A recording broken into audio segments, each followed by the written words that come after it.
আচ্ছা, তোমরা যারা মেডিকেল এক্সাম দিবা তারা কি জানো যে অ্যান্টিঅক্সিডেন্ট কোনগুলো? একটা কিন্তু খুব গুরুত্বপূর্ণ এমসিকিউ এসে যায়।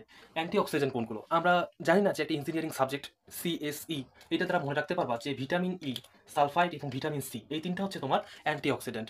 এখন এই ধরনের যে জিনিসগুলা, সত্যি বলতে আমি কিন্তু একজন মেডিকেল স্টুডেন্ট নই। আমার ২ মার্কের কারণে মেডিকেল হয়নি। এখন সেটা বড় বিষয় না। আমার মেডিকেলে পড়ার চেয়ে সবচেয়ে বেশি আগ্রহটা ছিল তোমাদের প্রতি। যে আমি একজন ভাইয়া হবো, মেডিকেল ভাইয়া। এখন স্বপ্নটা তো মাঝমাঠে মারা দিতে পারি না। সত্যি কথা বলতে যেটা। এখন এইটা ভাবলাম যে কারো যদি কোনো কিছুর প্রতি একটা স্পৃহা থাকে, তাকে দমানো সম্ভব না।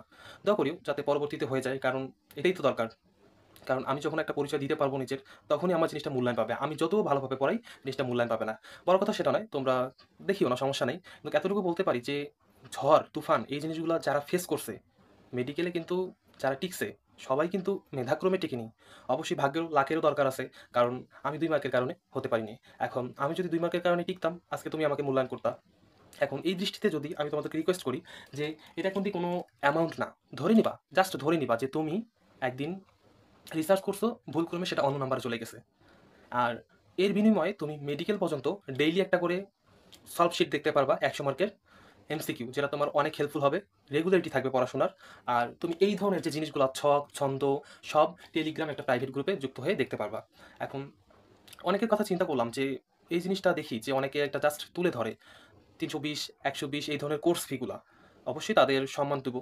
কারণ তারা জিনিসটা দেয়। কিন্তু বেশিরভাগগুলো ফ্রড থাকে। তারা জাস্ট একটা ইনকাম সোর্স হিসেবে জিনিসটা বেছে নেয়। গাইড থেকে তুলে দেয় কোয়েশ্চেন। এখন আমি তো জিনিসটা একটা এফোর্ট দিব। আমি যদি এই জিনিসটা না দিতাম, তোমাদের মূল্যায়ন থাকতো না।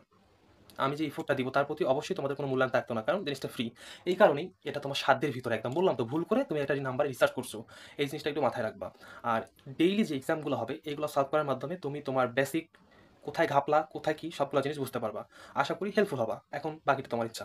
ঠিক আছে, সবাই ভালো থাকো।